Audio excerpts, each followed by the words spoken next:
कहते हैं विश्वास इंसान को अंधा बना देता है और फिर जहाँ इंसान को कुछ उपलब्धियाँ मिलने लगे उसी राह पे इंसान का विश्वास अडिग हो जाता है। आज की ये सत्य घटना ऐसे इंसान की है जिसे सुनकर आप ना केवल भौचक्के रह जाएंगे मगर विश्वास करने में भी कठिनाई होगी। अब बात उन भक्तों की जा रही है जो भगवान के प्रेम में है।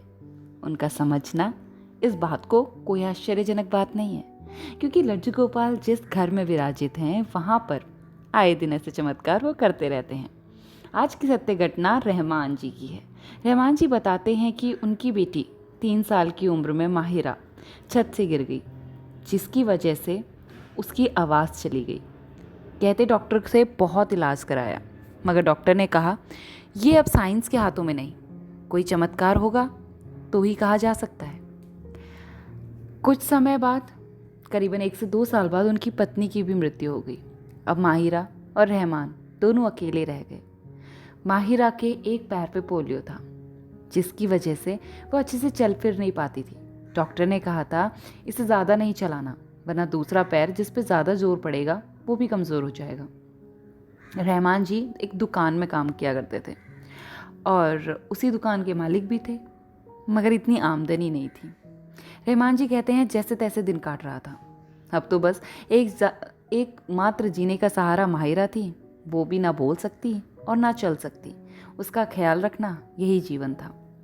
तभी कहते हैं एक दिन दुकान में बिल्कुल भी बिक्री नहीं हुई। बड़े दुखी मन से मैं घर को लौटा। जब मैंने अपनी बेटी की तरफ देखा तो उससे कहा, हाँ मुझे पता है कि तुम्हारी दवाइयाँ लानी हैं, मैं कहीं से भी इंतज़ाम करूँगा बेटा, मगर दवाई लेकर आऊँगा।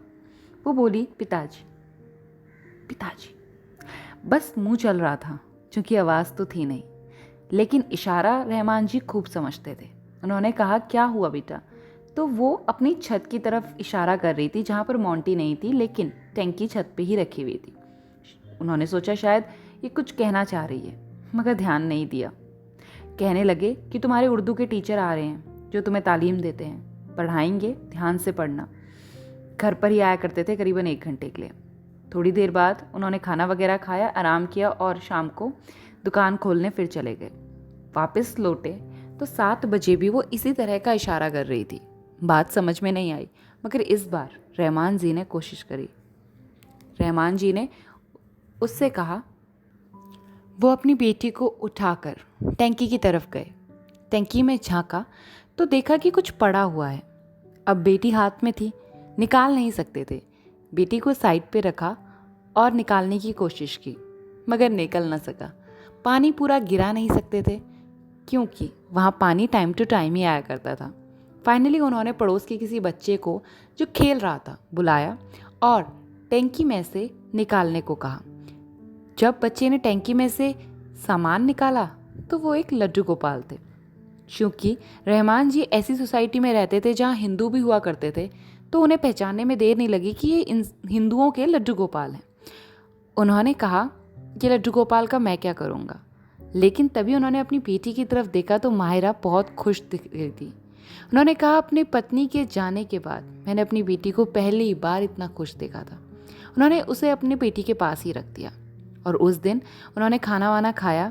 लड्डू गोपाल से कहा, पता नहीं आपका हिंदू क्या करते हैं या किस तरह से आपकी रीतियाँ करते हैं, मगर मैंने ये सुना है कि आपको भोग लगाया जाता है, तो लीजिए आप भी जो मैं ग्रहण कर रहा हूँ, रूखा सूखा खा रहा हूँ, आप भी खा लीजिए। और ऐसा कह के अगले दिन वो सवेरे उठे तो देखा कि उनकी बेटी उसे छोड़ ही नहीं रही है, अपने पास रखा हुआ है।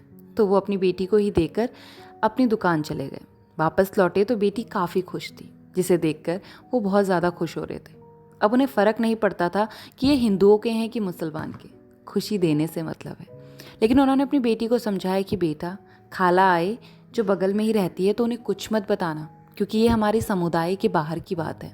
बेटी ने भी हाँ कर दी, क्योंकि उसे किसी भी शर्त पे शायद लड्डू गोपाल रखने थे।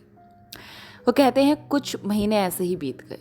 कुछ महीनों बाद एक दिन वो दुकान से आकर शाम की खाना पका रहे थे और लड्डू गोपाल को ही पास ही की मेज पर रखा हुआ था। रोटी पकाते पकाते, क्योंकि मेज थोड़ा हिला करती थी, वहाँ पर उनका ध्यान नहीं गया, लेकिन उनकी बेटी जोरों से चिल्लाई, बाबा लड्डू गोपाल गिर रहे हैं। और ये सुनकर जैसे उनके पैरों तले ज़मीन खिसक गई, हाथ से चिमटा छूट गया और रोटी पूरी जल गई। लेकिन उन्होंने अपनी बेटी की तरफ देखा और उसे गोद लगा लिया। उसे गोदी में उठाकर बोले, क्या तुम बोली मायरा? उसने कहा, हाँ बाबा, लड्डू गोपाल गिर रहे हैं, उन्हें बचाइए। वो कहते, मैंने लड्डू गोपाल को तो बचा लिया, लेकिन ये शायद एक चमत्कार था कि लड्डू गोपाल ने मायरा को बचा लिया। लड्डू गोपाल ने मायरा को आवाज़ दे दी, एक चमत्कार कर दिया।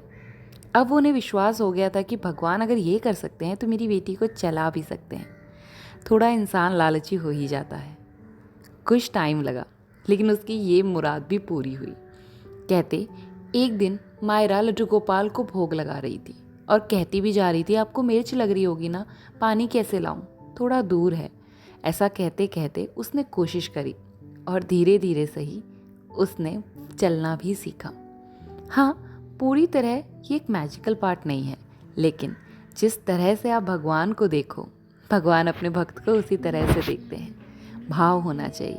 वो कहते हैं कि बाद में हमारी सोसाइटी ने हमारे बहुत अगेंस्ट बात की, कहा कि ऐसा करना उनके समाज में, मुसलमान समाज में एक पाप है। लेकिन रहमान जी कहते हैं, मुझे कोई फ़र्क नहीं पड़ता। जब मैं और मेरी बेटी अकेले रहा करते थे तब कोई हमारे आंसू पोंछने भी नहीं आता था। आज अगर किसी ने हमारे आंसू पोंछे हैं तो बस एक समुदाय या रीति रिवाज या फिर धर्म के नाम पे मानना या छोड़ देना, ये कहाँ का रिवाज है। उन्होंने कहा, अब लड्डू गोपाल की हम भक्ति करते हैं और साथ ही नमाज भी पढ़ते हैं। कोई भगवान नहीं सिखाता आपस में बैर रखना। और ऐसा कह के वो कई बार उनकी आंखें नम हो, क्योंकि जिस पे बीतती है ना वही समझता है, बाकियों के लिए तो कंत कहानियाँ रह जाती हैं। रहमान जी की सत्य घटना सुनने के बाद काफ़ी भावुक हो गई मैं भी। ऐसा लगा कि भगवान इस दुनिया में सभी इंसान को एकमात्र मानते हैं। ये तो इंसान है जो प्रपंच करता है और फिर भेदभाव की राजनीति खेलता है। आज की सत्य घटना यहीं तक। अगर आपको सत्य घटना पसंद आई तो लाइक कीजिए, share with your friends, so that they will also come to know कि भगवान अपने आप में कितने प्रचलित हैं। और लाइक बटन पे क्लिक कीजिए, share the channel with your friends so that they can also subscribe.